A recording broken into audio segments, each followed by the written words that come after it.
ఇప్పుడు మళ్ళీ వెళ్ళి పంచర్ చేయించుకుని రావాలన్నమాట. రీసెంట్గా నా బండి అయితే ఖరాబ్ అయింది. నా బండి ఖర్చు ఎంత, అట్లాగే రిపేరింగ్కి ఎంత అయింది అనేది చూపిస్తాను. చల్లగా చలికి వణికిపోతున్నాం, అంత ఘోరంగా ఉంది చలి. హాయ్ ఫ్రెండ్స్, గుడ్ మార్నింగ్ అందరికీ.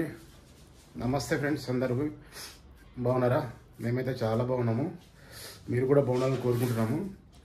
సో ఫ్రెండ్స్, ఈరోజు అయితే మార్నింగ్ టైం వచ్చేసి 7 అవుతుంది. చూసిరా, టైం వచ్చేసి 7 అయింది. ఓకేనా?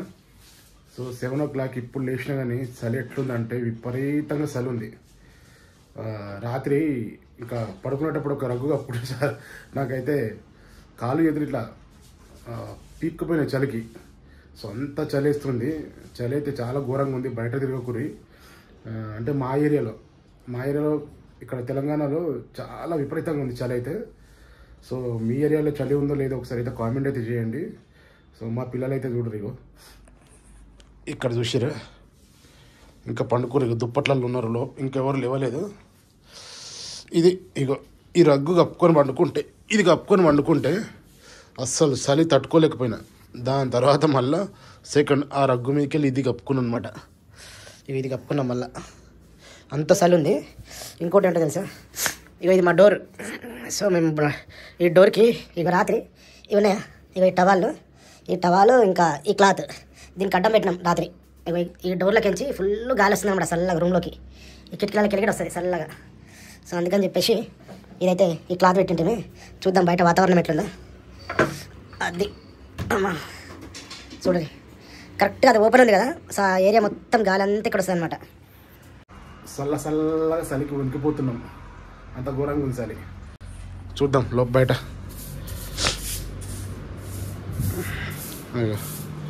పని స్టార్ట్ అయింది 7 గంటలకు ఇప్పుడు. ఇది సో జనాలకి ఎవ్వరు తిరుగుతారు బయటకు. చలి విపరీతంగా పెడుతుంది. ఇక్కడ నా బైక్ రాత్రి అక్కడ పార్క్ చేసిన. సో రాత్రి ఏమైందంటే డ్యూటీ నుంచి వచ్చేటప్పుడు పంచర్ అయింది బండి. రాత్రి పంచర్ అయితే ఒక 2 కిలోమీటర్లు 3 కిలోమీటర్లు నొక్కుంటూ వచ్చిన బండి. ఇప్పుడు మళ్ళీ వెళ్ళి పంచర్ చేయించుకుని రావాలన్నమాట. సో ఇప్పుడైతే ఈ చలిలో పంచర్ షాప్ కూడా తీసిరో లేదు, ఇంకా చూడాలి. ఇంకా వెళ్ళిపోయి చూసేద్దాము. ఎందుకంటే మళ్ళీ ఈరోజు కంపెనీ పని మీదనే మళ్ళీ కూకట్పల్లి వెళ్ళాలి, కంపెనీ పని మీద. సో ఇప్పుడు మన బండి అయితే రిపేరింగ్ చేయించుకొని రావాలి. అక్కడ దాకా పోయినా బండి తాళాలు తీసుకుపోయింది.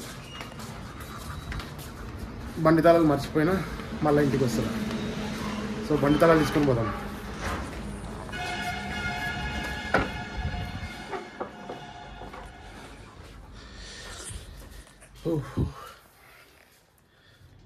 పైసలు తీసుకున్నా, అట్లాగే అవి తీసుకున్నా. బండి తాళాలు మాత్రం తీసుకోలే. బండి తాళాలు ఆడ పెట్టినేమో రాత్రి, ఆడ సెల్ఫ్ మీద పెట్టినా. సో ఇది ఇక్కడ ఉన్నాయి బండి తాళాలు. చాలు బండి తాళాలు తీసుకొని బండి దగ్గరికి వెళ్ళిపోదాం. ఇది మన బండి. ఇక రాత్రి టైర్ పంచర్ అయిపోయింది. ఇక ఘోరంగా బండి నొక్కుంటూ వచ్చిన చాలా దూరంకి వెళ్ళి. ఇప్పుడు పంచర్ చేయించేద్దాం దీన్ని. మొన్న ఈ టైర్ వేయించిన, ఇది వేయించింటి. ఓకే,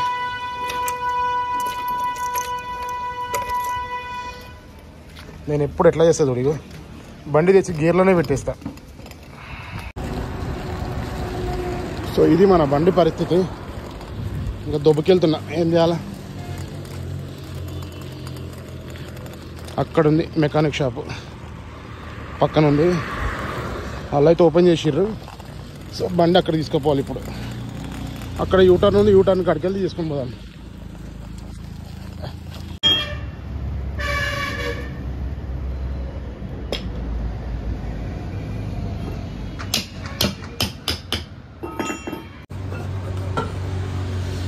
ట్యూబ్ మొత్తం పోయిందంట, కొత్త ట్యూబ్ వేస్తుంది. కొత్త ట్యూబ్.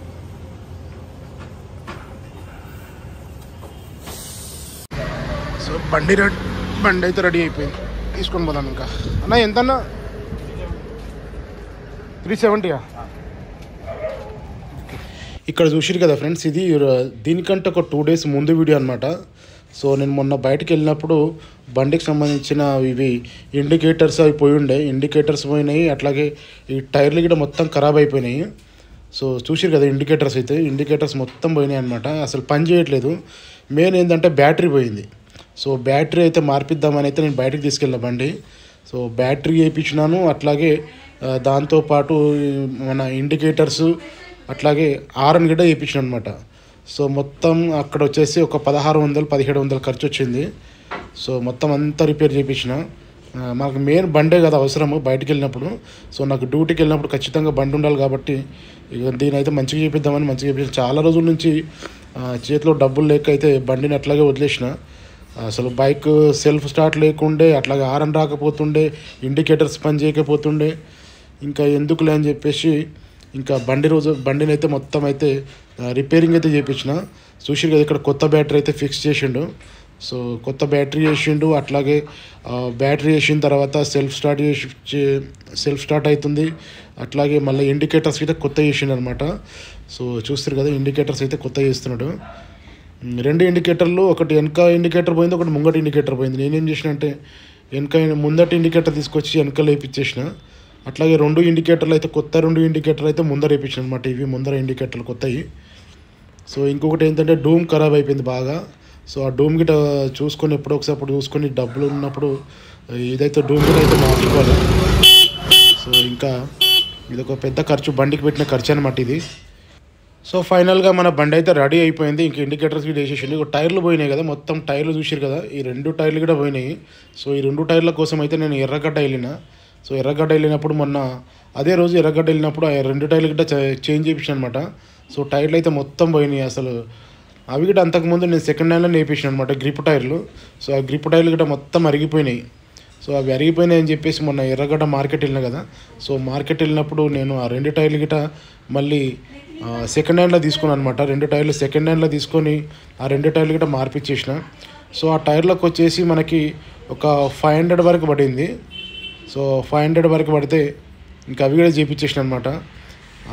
2 టైర్లకు 500 తీసుకున్నాడు. అట్లాగే సో ఈ 2 టైర్లు వచ్చేసి నేను ఎర్రగడ్డ మార్కెట్లో అయితే తీసుకున్నా. ఎర్రగడ్డ మార్కెట్లో మనకు అన్ని టైర్లు అవైలబుల్ ఉంటాయి. అక్కడ గ్రిప్ టైర్లు ఉంటాయి, అట్లాగే ఇట్లాగా సెకండ్ హ్యాండ్ టైర్లు కూడా ఉంటాయి అనమాట. సో సెకండ్ హ్యాండ్ టైర్లు అయితే మళ్ళీ నేను 2 తీసేసుకొని ఒక 500 తీసుకున్నాను. 2 టైర్లు వచ్చేసి 500 తీసుకొని మళ్ళీ రిపేరింగ్ షాప్ కాడ అక్కడే పక్కన ఉండే రిపేరింగ్ షాప్ దగ్గర మళ్ళీ రిపేర్కి ఇచ్చిన అనమాట. సో అక్కడ వాళ్ళైతే ఒక 150 రూపీస్ ఛార్జ్ చేసిండు అంకుల్. సో 150 రూపీస్ ఛార్జ్ చేసి ఆ 2 టైర్లు అయితే ఎక్కిచ్చేసిండు. సో ఆయన అక్కడ వర్క్ చేస్తూ ఉంటేనే నేను మధ్యలో వెళ్ళిపోయాను అనమాట. మళ్ళీ మార్కెట్లో ఒకసారి తిరిగిద్దామని. సో దేనికోసం పోయినాను అనేది నేను చూపిస్తాను. సో అంకుల్ అయితే ఇక్కడ 2 టైర్లు అయితే వేస్తున్నాడు అనమాట. సో ఈ 2 టైర్లు వేసేలోపు మనము మన పని చేసుకొద్దామని చెప్పేసి నేనైతే మార్కెట్ లోపలికి అయితే వెళ్ళిన. సో ఇక్కడ చూస్తున్నారు కదా, ఇది ఆయిల్ టిన్.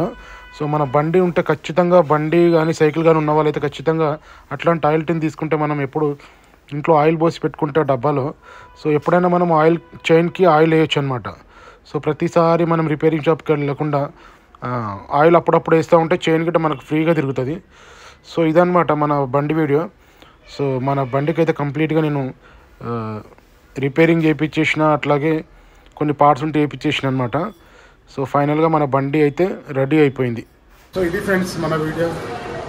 సో నా బైక్ పెట్టిన ఖర్చు, అలాగే వేయించిన పార్ట్స్. సో వీడియో అయితే మీకు నచ్చింది అనుకుంటున్నాను. వీడియో అయితే ఖచ్చితంగా లైక్ అయితే కొట్టండి, అలాగే మన ఛానల్లో కొత్తగా వస్తే సబ్స్క్రైబ్ చేసుకోండి. ఓకే, మళ్ళీ నెక్స్ట్ వీడియోలో కలుసుకుందాం. అంతవరకు బాయ్ బాయ్.